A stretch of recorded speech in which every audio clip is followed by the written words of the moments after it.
ഈ വീഡിയോയിൽ പരമാവധി നമ്മൾ ഉൾപ്പെടുത്തിയിരിക്കുന്ന വിഷയങ്ങൾ എന്ന് പറഞ്ഞാൽ ഗ്ലോബൽ ജിയോ പൊളിറ്റിക്സ് ആണ്. അപ്പോൾ അതിൽ അമേരിക്ക തൽക്കാലം ഇറാനുമായിട്ട് ബന്ധപ്പെട്ട ആക്രമണത്തിൽ ഒരു ചെറിയ ബ്രേക്ക് എടുത്തിരിക്കുന്നതായിട്ടാണ് വാർത്തകൾ വന്നുകൊണ്ടിരിക്കുന്നത്.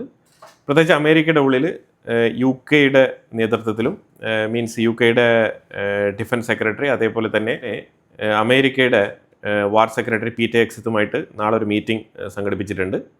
ആ മീറ്റിങ്ങിൽ പ്രധാനമായിട്ടും ചർച്ചയാകുന്ന വിഷയം ഇറാൻ തന്നെയാണ്. പ്രത്യേകിച്ച് സ്ട്രേറ്റ് ഓഫ് ഹോർമൂസിലൂടെ എങ്ങനെ സ്മൂത്തായിട്ട് ഒരു ഫ്രീ നേവിഗേഷൻ ഉറപ്പുവരുത്താം എന്നുള്ളതിനെ കുറിച്ചാണ് അവരുടെ ചർച്ച അജണ്ടയിൽ ഉൾപ്പെടുത്തിയിരിക്കുന്നത്. ഇത് അമേരിക്ക എന്തുകൊണ്ടാണ് ഇപ്പോൾ ഇങ്ങനെ ഒരു തീരുമാനം എടുത്തിരിക്കുന്നത് പറഞ്ഞാൽ ഒരു സ്ട്രാറ്റജിക് പൗസ്. അത് എന്തുകൊണ്ടാണെന്ന് പറഞ്ഞാൽ അമേരിക്കയ്ക്ക് ഇനി അടുത്ത നെക്സ്റ്റ് ലെവലിൽ ഇറാൻ്റെ ഉള്ളിൽ ന്യൂക്ലിയർ എൻറിച്ച്മെൻറ്റ് ഫെസിലിറ്റീസാണ് അറ്റാക്ക് ചെയ്യാനുള്ളത്. അപ്പോൾ അങ്ങനെ അറ്റാക്ക് ചെയ്യുമ്പോൾ നിരന്തരം ഇറാനും അതേപോലെ മിസൈലുകൾ മിഡിൽ ഈസ്റ്റ് രാജ്യങ്ങളിലേക്ക് തന്നെ അയക്കും. അങ്ങനെ അയച്ചു കഴിയുമ്പോൾ ഉണ്ടാകുന്ന പ്രതിസന്ധികളെ നേരിടാനുള്ള പാട്രിയോട്ട് എയർ ഡിഫൻസ് സിസ്റ്റത്തിൻ്റെ മിസൈൽ ഷോർട്ടേജ് ഉണ്ടെന്നാണ് പ്രധാനമായിട്ടും ഇന്ന് ഡൊണാൾഡ് ട്രംപ് തന്നെ പ്രത്യേക മീറ്റിങ്ങിൽ വെളിപ്പെടുത്തിയത്. അപ്പോൾ അത് ശരിക്കും എന്താണ് സംഭവിക്കുന്നത് പറഞ്ഞാൽ ഇറാൻ്റെ സൈഡിൽ നിന്നും വന്ന മിസൈലുകൾ പതിച്ചിട്ട് മിഡിൽ ഈസ്റ്റ് രാജ്യങ്ങളിലുള്ള അമേരിക്കൻ ബേസിൽ കൃത്യമായിട്ട് അതിൻ്റെ ട്രാക്ക് എയർ ബേസിലുള്ള എയർ ട്രാക്ക് ഡാമേജ് ആയിട്ടുണ്ട്. അതേപോലെ റഡാർ സിസ്റ്റംസ് ഡാമേജ് ആയിട്ടുണ്ട്. അതുപോലെ ഹെലികോപ്റ്റേഴ്സ് ഡാമേജ് ആയിട്ടുണ്ട്. അതുപോലെ അവരുടെ ഇൻഫ്രാസ്ട്രക്ചറിൽ ചെറിയ ഡാമേജ് ഒക്കെ വന്നിട്ടുണ്ട്. അത് റീപ്ലേസ് ചെയ്യാൻ തന്നെ ഏതാണ്ട് ഒരു വർഷത്തിലധികം സമയമെടുക്കും. ചിലപ്പോൾ അതിൽ കൂടുതൽ സമയം വേണ്ടി വന്നേക്കാം. ഇപ്പം ഇറാൻ്റെ സൈഡിൽ അറ്റാക്ക് നടത്തുമ്പോൾ തീർച്ചയായിട്ടും ഇറാനെ നിരന്തരം അറ്റാക്ക് ചെയ്യാനുള്ള ബോംബിംഗ് സംവിധാനം അമേരിക്കയുടെ സൈഡിലുണ്ട്. അപ്പോൾ അതിൽ ഈ വാർ ഡിപ്പാർട്ട്മെൻറ്റ് സൈഡിൽ നിന്നും അമേരിക്കയ്ക്ക് കിട്ടിയ ഉപദേശം എന്താണെന്ന് പറഞ്ഞാൽ ഇപ്പോൾ നമ്മൾ ഒരു ന്യൂക്ലിയർ എൻറിച്ച്മെൻറ്റ് ഫെസിലിറ്റി അറ്റാക്ക് ചെയ്ത് നിർത്താൻ പറ്റത്തില്ല, തുടർച്ചയായിട്ട് അറ്റാക്ക് ചെയ്യണം. കാരണം പിക്കോക്സ് മൗണ്ടൻ എന്ന് പറഞ്ഞ ഒരു സ്റ്റോറേജ് യൂണിറ്റ് അല്ല ഇറാനുള്ളത്, നിരവധി സ്റ്റോറേജ് യൂണിറ്റുകളുണ്ട്. അപ്പോൾ അതെല്ലാം തന്നെ അറ്റാക്ക് ചെയ്യേണ്ടി വരും. പക്ഷെ അത്രമാത്രം മിഡിൽ ഈസ്റ്റ് മേഖലയിലേക്കുള്ള ആ ഒരു ടൈം ലൈൻ, ആ ഒരു കാലയളവിൽ ഇറാൻ്റെ മിസൈലുകളെ ഇൻ്റർസെപ്റ്റ് ചെയ്യാനുള്ള air defence system, patriot missile air defence system, അതിൻ്റെ ആരോസിൻ്റെ ഷോർട്ടേജ് ഉണ്ട്. അതുകൊണ്ടാണ് താൽക്കാലികമായിട്ടൊരു ബ്രേക്ക് എടുക്കുന്നത്. പക്ഷേ അതേസമയം ഇറാൻ ഇതിനെ എങ്ങനെ കാണുന്നതെന്ന് പറഞ്ഞാൽ അമേരിക്ക ആദ്യം ഒരു 40 ദിവസം അറ്റാക്ക് ചെയ്ത് ഒരു ചെറിയ ബ്രേക്ക് എടുത്ത സമയത്ത് വീണ്ടും ഞങ്ങളുടെ മിസൈൽ പ്രിസിഷൻ സ്ട്രൈക്ക് മെത്തേഡിൽ ആക്യുറസി വരുത്തിയിട്ടുണ്ട്, കുറച്ചുകൂടെ ടാർഗറ്റ് വളരെ പെർഫെക്റ്റ് ആയിട്ട് അച്ചീവ് ചെയ്യാൻ പറ്റിയിട്ടുണ്ട് എന്നുള്ള വിഷയങ്ങളൊക്കെ ഇറാൻ്റെ IRGCയുടെ ഓഫീസർ തന്നെ വെളിപ്പെടുത്തിയിട്ടുണ്ട്. ഒരു ബ്രീഫായിട്ടുള്ള ഒരു ഇൻ്റർവ്യൂ തന്നെ അവർ കൊടുത്തിട്ടുണ്ട്. അപ്പം തികച്ചും ഒമാൻ, UK ഇവർ രണ്ട് രാജ്യങ്ങളും ചേർന്നിട്ട് സ്ട്രേറ്റ് ഓഫ് ഹോർമൂസിൽ ഒരു ഫ്രീ നേവിഗേഷന് വേണ്ടിയാണ് ശ്രമിക്കുന്നതെങ്കിലും ഇറാൻ്റെ സൈഡിൽ നിന്നും നിരന്തരം വാണിംഗ് വന്നുകൊണ്ട് തന്നെയാണ് ഇരിക്കുന്നത്. ഇന്നും ഇറാൻ്റെ നിർദ്ദേശങ്ങളെ മറികടന്നുകൊണ്ട് മുന്നോട്ട് പോയ ഒരു ഷിപ്പ് കൃത്യമായിട്ട് മൈൻ അപകടത്തിൽ പെട്ടതായിട്ടുള്ള വാർത്തകൾ പുറത്തു വരുന്നുണ്ട്. അതുപോലെ തന്നെ ഹൂത്തികൾ സൗദി അറേബ്യയുമായിട്ടുണ്ടായ പ്രശ്നത്തിൽ ചെങ്കടലിൻ്റെ ബാബൽ മന്ദേബ് ഏരിയയിൽ കമേഴ്ഷ്യൽ ഷിപ്പുകൾക്കെതിരെ അവരൊരു ഭീഷണിയായിരുന്നു. അതിനെ തുടർന്ന് ഒരു ആദ്യത്തെ ഷിപ്പ്, അതായത് after the war, Saudi Arabia യമനിലെ ഹൂത്തികൾ യുദ്ധം നടന്നുകൊണ്ടിരിക്കുന്ന ഒരു സാഹചര്യത്തിൽ ആ ഒരു അറ്റാക്കിന് ഇപ്പോൾ ഒരു ബ്രേക്ക് ഉണ്ട്. പക്ഷേ യുദ്ധം പൂർണ്ണമായിട്ടും നിന്നോന്ന് ചോദിച്ചാൽ ഇല്ല. അങ്ങോട്ടും ഇങ്ങോട്ടും നിർത്തുന്നു എന്ന് പറഞ്ഞിട്ടുള്ള പ്രഖ്യാപനങ്ങളൊന്നും വന്നിട്ടില്ല. ഒരു ആക്രമണം, അതേപോലെ തന്നെ അതിൻ്റെ പ്രത്യാക്രമണം, ഇങ്ങനെ ഈ ഒരു മെത്തേഡിലാണ് നടന്നുകൊണ്ടിരിക്കുന്നത്. പക്ഷേ ആ സാഹചര്യത്തിൽ ഒരു ഷിപ്പ് ബാബൽ മന്ദേബ് ക്രോസ് ചെയ്ത് പോയിട്ടുണ്ട്. ഇസ്രായേലാണെന്നുണ്ടെങ്കിൽ ഒരു മാസീവായിട്ടുള്ള സ്ട്രൈക്കാണ് ക്യാരി ഔട്ട് ചെയ്തത് ത്രൂ ഔട്ട് ഗാസയിൽ. പ്രത്യേകിച്ച് ഒരു സ്കൂളിൻ്റെ അടുത്താണ്, ഇൻഡസ്ട്രിയൽ സ്കൂൾ ഇൻ അൽബർക്ക ഏരിയയിലാണ് ഈ ഒരു അറ്റാക്ക് നടത്തിയിരിക്കുന്നത്. അബു ഹംസ അൽ അഡാവി എന്ന് പറഞ്ഞ ഒരു ഹമാസ് മെമ്പർ ഇതിൽ കൊല്ലപ്പെട്ടിട്ടുണ്ട്. റാമിസ് അബു ഷെരീഖ് എന്ന് പറഞ്ഞ മറ്റൊരു ഹമാസ് മെമ്പറും കൊല്ലപ്പെട്ടിട്ടുണ്ട്. ഈ രണ്ടുപേരെയും ടാർഗറ്റ് ചെയ്ത് തന്നെയാണ് അറ്റാക്ക് നടത്തിയത്. استهداف الآن في شارع البركة، نهاية شارع البركة الآن استهداف لسيارة، الاستهداف بصاروخ آخر. حاول المواطنون الاقتراب من السيارة المستهدفة وتم استهدافها بصاروخ آخر من طائرات الاستطلاع. അതുപോലെ ഇസ്രായേലാണെന്നുണ്ടെങ്കിൽ സൗത്ത് ലെബനാനിൽ 3 സ്ഥലങ്ങളിലാണ് എയർ സ്ട്രൈക്ക് നടത്തിയത്. 3 സ്ഥലങ്ങൾ ടാർഗറ്റ് ചെയ്തിട്ടുള്ള അറ്റാക്കാണ് നടത്തിയത്. അതായത് മുൻകൂട്ടി തീരുമാനിച്ച് അവിടെ ഹിസ്ബുള്ള മെമ്പേഴ്സിൻ്റെ താവളങ്ങളുണ്ട് എന്ന് കണ്ടെത്തിക്കൊണ്ടുള്ള ആക്രമണമാണ് നടത്തിയത്.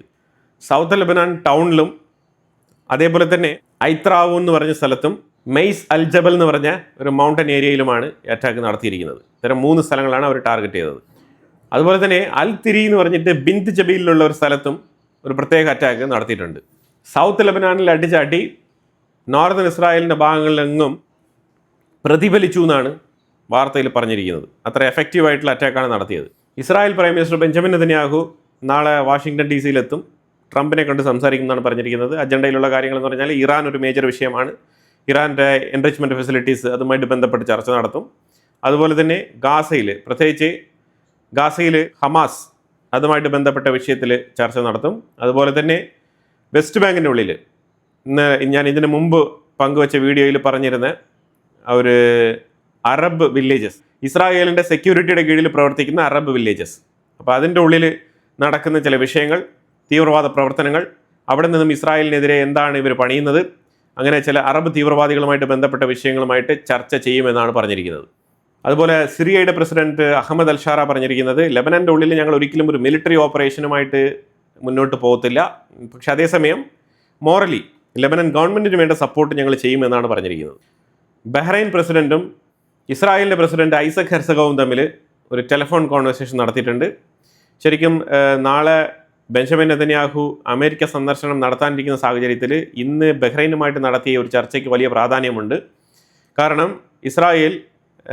ഇസ്രായേലിൻ്റെ ഡിഫൻസ് സിസ്റ്റം ബഹ്റൈനിലേക്കും കൂടി എക്സ്പാൻഡ് ചെയ്യാനുള്ള സാധ്യതകളുണ്ട്. അതുമായിട്ട് ബന്ധപ്പെട്ട ചർച്ച വളരെ വളരെ ഇമ്പോർട്ടൻ്റ് ആയിട്ട് അമേരിക്കയിൽ നടക്കും എന്നാണ് മനസ്സിലാക്കാൻ പറ്റുന്നത്.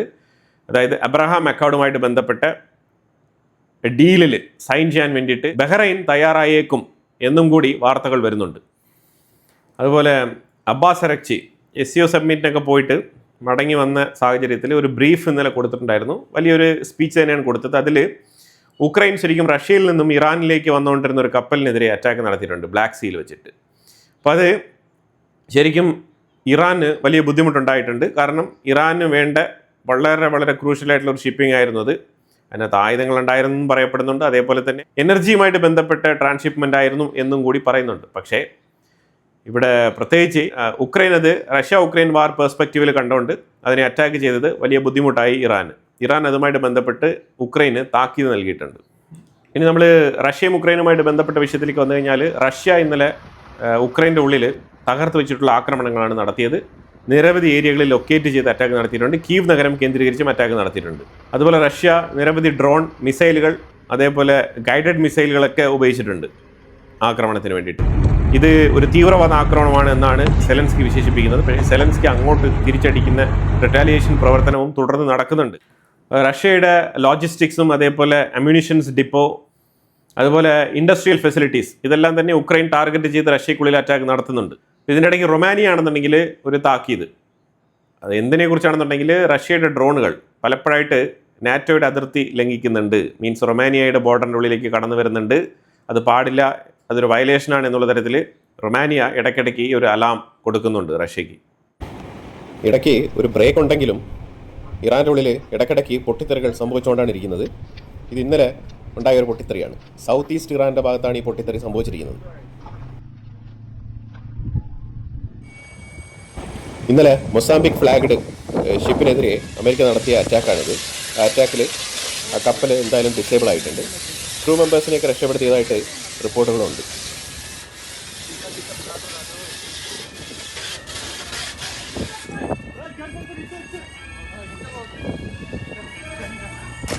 രണ്ട് സ്ഥലങ്ങളിലാണ് പ്രധാനമായിട്ടും മഴക്കെടുതികൾ സംഭവിച്ചുകൊണ്ടിരിക്കുന്നത്. ഒന്ന് തുർക്കിക്കുള്ളിൽ കനത്ത മഴയിൽ വെള്ളപ്പൊക്കമായിരുന്നു.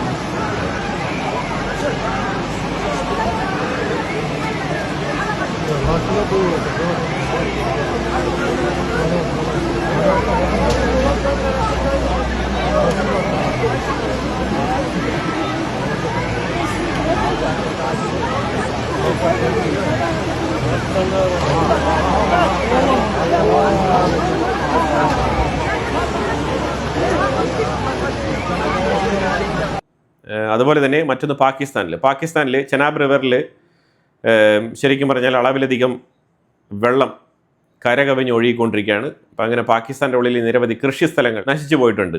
ഈ മഴക്കെടുതിയിൽ.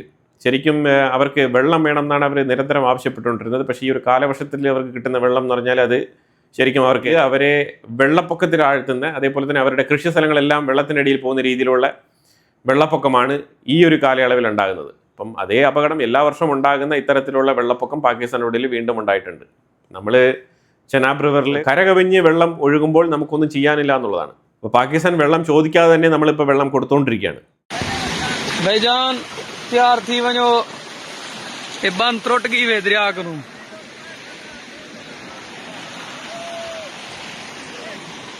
ये मलके वाले पास आयो वे पानी दरिया को बंद त्रुट गई है।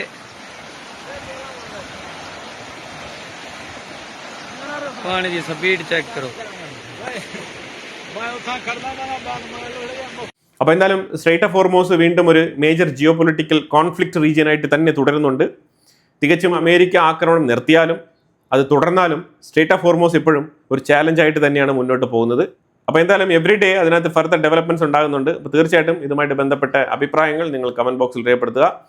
കൂടുതൽ വാർത്തകളുമായിട്ട് അടുത്ത വീഡിയോയിൽ വരാം.